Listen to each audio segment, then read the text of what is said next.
avons deux invités, Pascal Oundje et Charles Quincanco.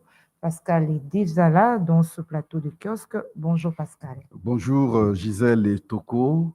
Merci pour l'invitation. Une fois de plus, j'estime de mon point de vue que vous aviez bien fait le choix parce que ça cadre normalement avec ce qui a été décidé dans le cadre de la recherche de la paix en République démocratique du Congo, précisément ici à Luanda. Et sûrement, j'estime que vous êtes référé à mes analyses, à mes dernières analyses sur les différents accords que nous avons signés sur cette question. Et de mon point de vue, je pense ici, on fera cette gymnastique-là, relier maintenant ce qui a été décidé et comparativement à ce qui a été déjà signé. Est-ce qu'aujourd'hui, nous sommes dans la logique de respecter ces engagements? Est-ce que nous sommes dans la logique de trouver d'autres voies? Bon, je crois qu'ensemble, nous allons nous exercer pour que finalement, on comprenne la substance de ce qui a été décidé à Luanda. Alors voilà, je rectifie un tout petit peu par rapport au communiqué final de ces ministres sommet de Luanda. Il a été décidé que le M23 puisse se retirer de position à partir de ce vendredi, le 25 novembre 2020. Oui, mais simplement, je parlais du samedi. Ça aurait été mieux que mon confrère, mon co-débatteur soit là pour qu'on respecte le cheminement scientifique dans un débat. Je poserai, de mon point de vue, la problématique et je proposerai une réponse provisoire. Et sûrement que vous alliez orienter la méthode du travail et subdiviser les questions telles que vous auriez dû le faire.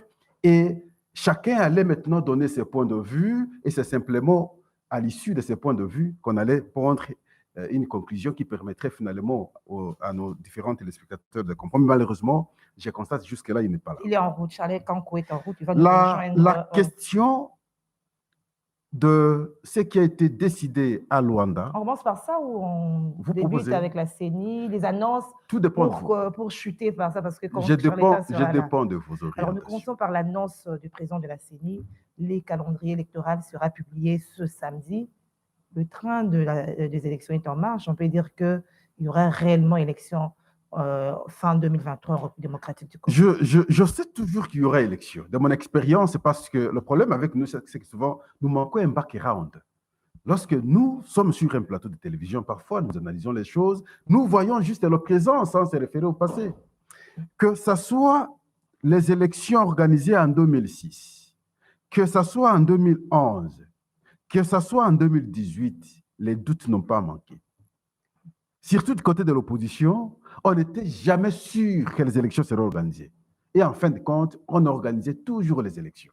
Même pour 2023, ce n'est pas à moi, Pascal, de douter sur l'organisation des élections. Je sais que les élections finiront par organiser. Mais il y a les doutes sur d'autres. Mais le doute, généralement, ce n'est pas parce que les élections ne seront pas organisées. Je ne pense pas. Le doute, c'est sur la certitude d'être élu et la crainte d'échouer. Et c'est cette crainte-là, avec le vouloir à tout prix que moi, je sois élu, on va croire qu'on peut orienter l'organisation de la CENI, le fonctionnement de la CENI, selon ses attentes. Et de ce point de vue-là, parfois, on n'accepte pas tout ce que la CENI fait. Tout en niant tout ce que la CENI fait, on est dans le doute sur l'organisation des élections. Ce n'est pas à son fond interne, mais simplement dans sa langue, lorsqu'il communique, il crée le doute à ceux qui le suivent. Alors qu'en réalité, la CENI fait son travail, c'est organisé. La CENI va organiser les élections. On criait ici, nous parlions pas très longtemps ici du calendrier, qui n'est qu'une boussole. Mais maintenant, il promet sortir déjà le calendrier le samedi. Je ne sais pas si nous allons trouver quel prétexte encore. Parce qu'à partir du moment où on sait qu'à telle date, il y aura telle opération, à telle date, il y aura telle opération, à telle date, il y aura telle opération, le regard sera maintenant vers le gouvernement. Et le gouvernement nous dit, comme il nous a toujours dit depuis 2006, on disponibilise les moyens. Je ne sais pas si cette fois-ci, on a tendu la main à l'extérieur pour que les partenaires aussi nous appuient. Sûrement, de mon point de vue, que lorsque les fonds seront suffisamment disposés, et la CENI n'aura aucun prétexte, aucune autre raison de ne pas organiser les élections pour le respect de la Constitution. L'élément le plus important, c'est celui-là. Respecter la Constitution, parce que notre Constitution dit le mandat est de 5 ans. Au bout de chaque 5 ans, il faut organiser les élections. Oui, il y a d'autres raisons en termes de sécurité, la question que nous allons aborder.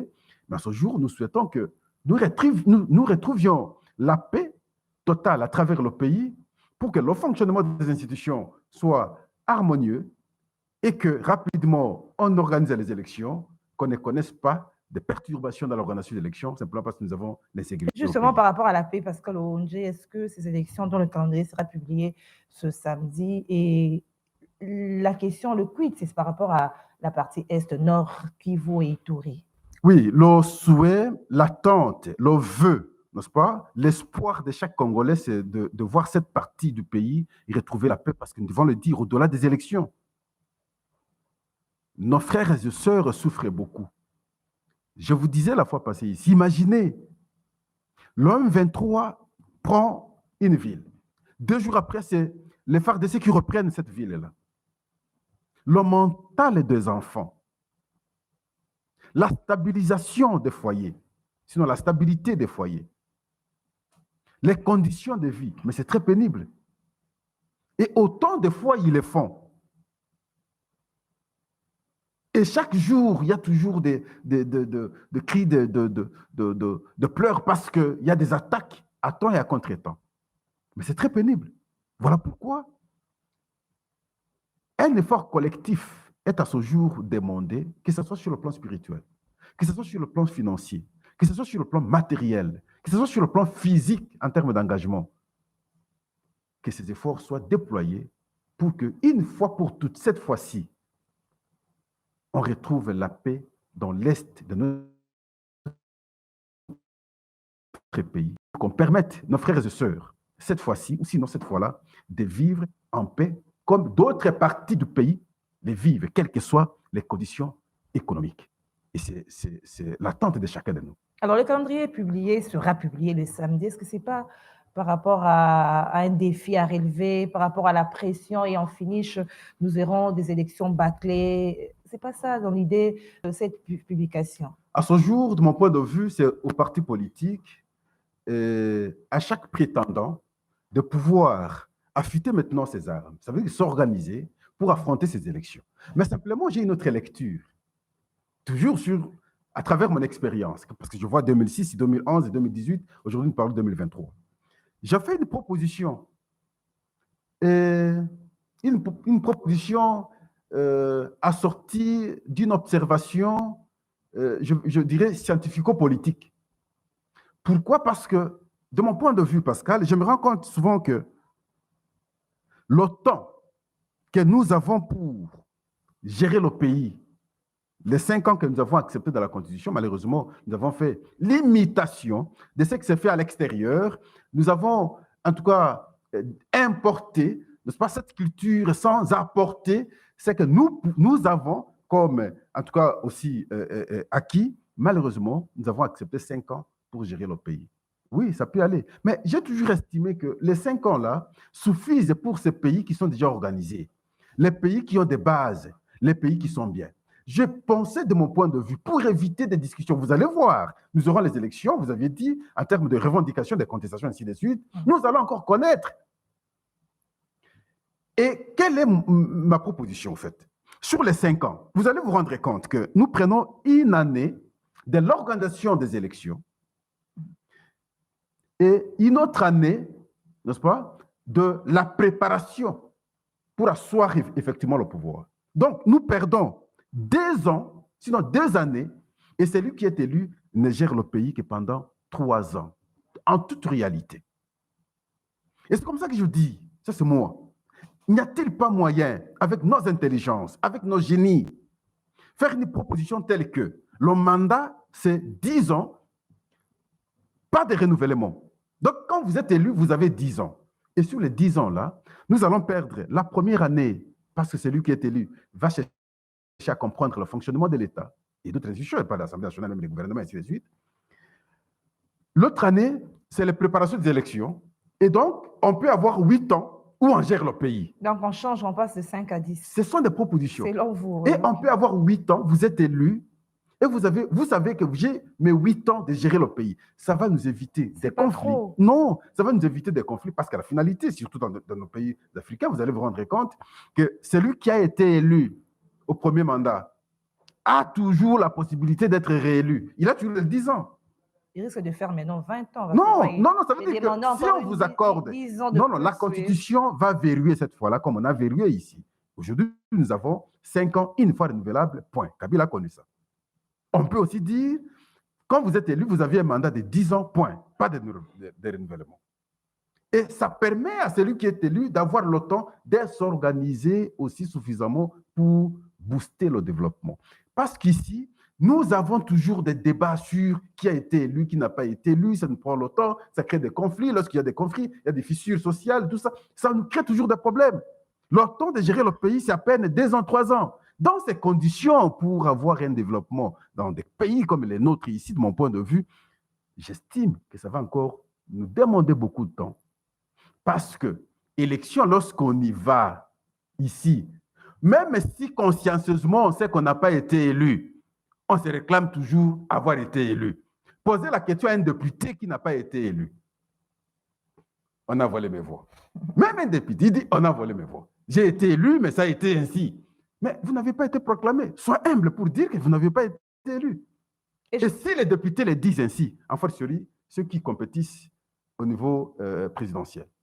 Et lorsqu'ils disent qu'il a été élu, simplement le fait d'avoir dit qu'il a été élu, c'est déjà un conflit qui se crée dans la société. Et ce conflit-là peut perdurer et créer un dysfonctionnement des institutions et qui en pâtit, c'est le reste de la population. Voilà pourquoi moi je fais cette proposition pour que si on peut, je ne dis pas que c'est automatiquement joli, c'est bon et adopté, non.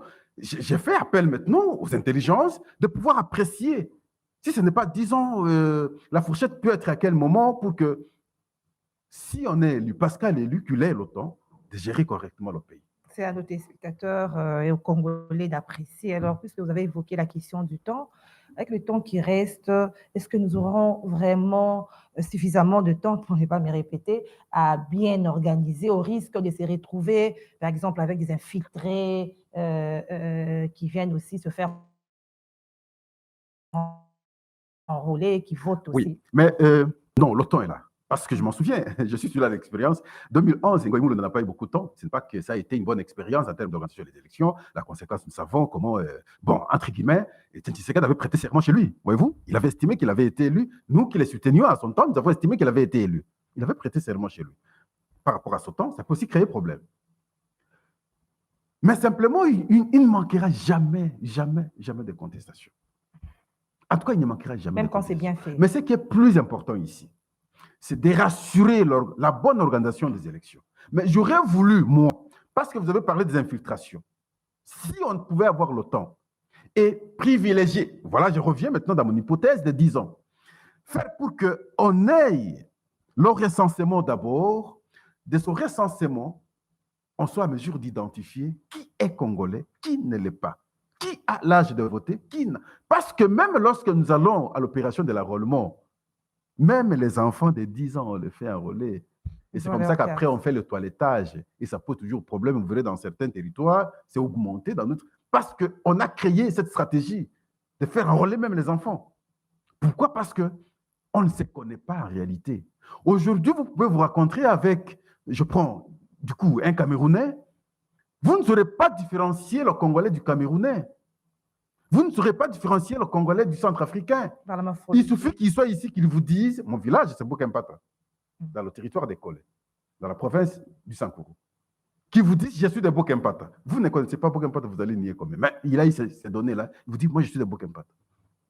Vous l'acceptez comme tel, comme Congolais, parce qu'il n'y a pas autre moyen de juger, effectivement, son identité. Voilà pourquoi ça aurait été mieux de mon point de vue. Commencer par le recensement. Avoir la liste exacte des Congolais. Et c'est alors que si on va aux élections, on peut être très tangible possible. Mais malheureusement, dans ces conditions, nous allons encore connaître des problèmes. Je vais vous illustrer un cas. Nous sommes au ministère de l'Intérieur. On arrête certains brigands. Parmi ces brigands, il y a des Rwandais. Et ces Rwandais qui ont des cartes d'électeurs. Vous posez la question, comment vous aviez eu ces cartes d'électeurs? Il vous dit, c'est lorsque j'ai quitté Kigali, avant de quitter Kigali, on m'avait donné la carte d'électeur. À partir de Kigali. La carte d'électeur, congolaise qu'on obtient pas en République démocratique du Congo, c'est en dehors de la République démocratique du Congo. Comment ça? Mais c'est l'information que je vous donne. Mais c'est gravissime. Dans ces conditions, même si on organise des élections, bon, on connaîtra toujours des problèmes. Tout en souhaitant qu'on ne connaisse pas de problèmes, nous devons reconnaître que nous avons toujours connu des problèmes, que ce soit en 2006, que ce soit en 2011, que ce soit en 2018. Je crains qu'on connaisse les mêmes problèmes encore en 2013, 2023, du fait simplement que cette donne des recensements n'a pas été prise en compte préalablement pour, en tout cas, ici, filtrer, en tout cas, tout mauvais fruit, n'est-ce pas, qui s'improviserait comme Congolais pour participer aux élections. Mais malheureusement. Alors, en guise de conclusion par rapport à ce sujet, qu'est-ce que vous suggérez? Je suggère qu'on fasse mieux le travail. Le temps n'est plus possible, de mon point de vue, pour le recensement aujourd'hui et conditionner le recensement aux élections. Nous allons faire comme nous avions fait dans le passé, faire l'enrôlement, après l'enrôlement, organiser des élections, mais que ces élections soient organisées un peu différemment de ce que nous avions connu en 2006, 2011 et 2018, pour qu'on évite des contestations. Parce que si on revient dans les contestations, je serai le premier à être déçu parce qu'on n'aura pas encore beaucoup de temps prochainement pour gérer le pays. Et voilà pourquoi je propose qu'on revienne à ma réflexion, n'est-ce pas, qui consisterait à accepter qu'on ait un mandat au moins de 10 ans sans renouvellement. Espérons que ça sera accepté par... Ce n'est qu'une proposition d'un petit-fils du pays qui fait sa réflexion pour l'intérêt de son pays. Voilà. On prend une deuxième annonce, c'est celle du ministre des Finances. On va publier, on va rendre public les salaires des fonctionnaires qu'on voit le président de la République jusqu'aux huissiers dès la publication. C'est que le budget sera voté à l'Assemblée nationale. Qu'est-ce que vous pensez de cette annonce? Oui, mais je pense que c'est une très bonne chose parce que le débat, depuis toujours, surtout quand vous êtes à l'Assemblée nationale, je suis passé par là, lorsqu'on engage le débat sur la reddition des comptes, on se rend toujours compte qu'il y a eu beaucoup de dépassements. Et on évoque souvent à la présidence, à la primature, les institutions, ainsi de suite. Mais si aujourd'hui, on doit fixer l'opinion, aussi, les Congolais se posent autant de questions de temps en temps. Le député touche combien? 21 000 $, 11 000 $, 7 000 $. C'est un débat, n'est-ce pas? Les conseillers du chef de l'État touchent combien? Est-ce que c'est autant? Est-ce que c'est autant? Le chef de l'État lui-même touche combien? Le Premier ministre touche combien? Si, à travers son annonce, il saura fixer l'opinion de façon claire. Mais je pense que quand vous allez à la loi des finances, c'est défini aussi. L'autre problème pour nous, les Congolais, c'est que nous lisons moins en moins. Quand vous prenez la loi des finances, c'est défini. Clairement. Même si c'est défini, est-ce que le paiement respecte ce qui a été défini? Ça, c'est la question fondamentale. Même s'il aura publié la liste là, est-ce qu'il va respecter le paiement tel que la loi aura voulu? C'est une bonne chose. Mais seulement, je me rajoute une chose, en toute sincérité. Hier, dans les institutions, on bénéficiait beaucoup de primes. Et j'avais compris, aujourd'hui, je comprends que les primes, souvent, c'est dans le dysfonctionnement financier. Parce que le chef vole, il vous facilite, vous aussi, pouvoir bénéficier de quelque chose, et puis on crée des choses comme ça. Mais aujourd'hui, je vous le dis, soyez dans une institution de l'État, vous n'avez pas de primes. À la fin du mois, vous n'avez pas deux. Cette manière de canaliser les recettes, je dis bravo. Mais si le ministre, à travers son initiative, va écorcer pour que finalement ne recevra que ce qu'il aura été prévu, et à ce moment-là, on sera plus objectif, plus orienté, plus conséquent, plus encadré pour qu'on ne connaisse pas de déviances. C'est de ces déviances-là que notre économie connaît les dysfonctionnements aussi. La preuve, regardez, depuis que l'IGF s'y engage au travail, comment on mobilise les recettes. Hier, on ne savait pas le faire parce qu'il y avait déviance. Chacun faisait comme il pensait. Prenez la DGI, sinon les régies financières. Mais aujourd'hui, ils mobilisent beaucoup d'argent Posez-vous la question entre-temps, qu'est-ce qui a changé? Rien du tout. Mais simplement, on ne sait plus vous permettre de prendre des voies obscures pour empocher l'argent. Ce que vous empochiez hier, aujourd'hui, on vous dit, mettez ça pour l'intérêt de tout le monde et facilement, l'enveloppe gonfle. Si c'est de cette manière, je dis bravo, moi j'encourage. Ce point de vue, c'est simplement de cette manière-là qu'on peut équilibrer notre économie.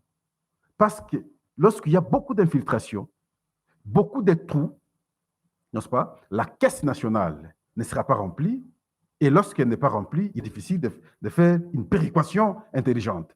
Mais si on bouche les trous et que la caisse est remplie, mais tout le monde va se retrouver pourvu que c'est lui qui fait la distribution, n'est-ce pas? Je ne dis pas qu'il soit un ange, qu'il soit un homme juste. Alors, cette question ne risque pas de rester dans les faits d'annonce, comme le ministre l'a fait. Pourquoi je dis ça? Parce qu'on a vu que ces sujets a tout souvent été tabous. Et puis, la question de la réduction du train de vie des institutions n'a jamais trouvé satisfaction jusque-là. Non, mais moi, je vous parle ici qu'on a beaucoup réduit. Je vous parlais ici de primes. Sincèrement, quand vous êtes dans une institution, vous allez vous rendre compte. Hier, j'y étais, aujourd'hui, j'y suis.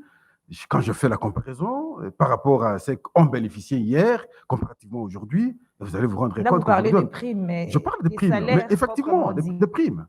Le salaire, il est régulé, il est mécanique, il est défini, le salaire, il est là. Mais c'est plutôt ce qu'on ne sait pas définir en termes de primes, là, c'est ce qui crée des trous. Voyez-vous? Mais ce qui est plus important, c'est la volonté. Je ne veux pas dire la volonté politique. Je veux plutôt dire la volonté manifeste. Quand quelqu'un, n'est-ce pas, rend public ce qu'il pense, pour nous qui l'écoutons, si c'est bon, la première des choses, c'est l'encourager. Nous devons d'abord l'encourager. Le reste, nous allons apprécier, mais à partir du moment où l'idée est bonne, l'idée est à saluer, et nous devons l'encourager pour qu'il aille jusqu'au bout. C'est ce que les Congolais attendent. Et le reste, nous allons apprécier lorsque le budget sera voté, ou promulgué, est-ce qu'il a respecté ce qu'il avait promis. Nous pouvons l'interpeller à l'Assemblée nationale. Il y a la crainte du scandale. Hein, on peut l'interpeller à l'Assemblée nationale parce qu'il y a une institution de contrôle. Mais monsieur le ministre, vous aviez promis ça, ça, ça. Mais jusqu'à ce jour, nous constatons que vous n'avez rien fait. Pourquoi? S'il faut sanctionner, l'Assemblée peut sanctionner. Mais à ce stade, la première des choses pour chaque Congolais qui aura entendu le ministre donner une telle idée sera de l'encourager pour qu'il aille jusqu'au bout afin de permettre un bon fonctionnement de l'économie nationale. Voilà. Merci Pascal Owonje.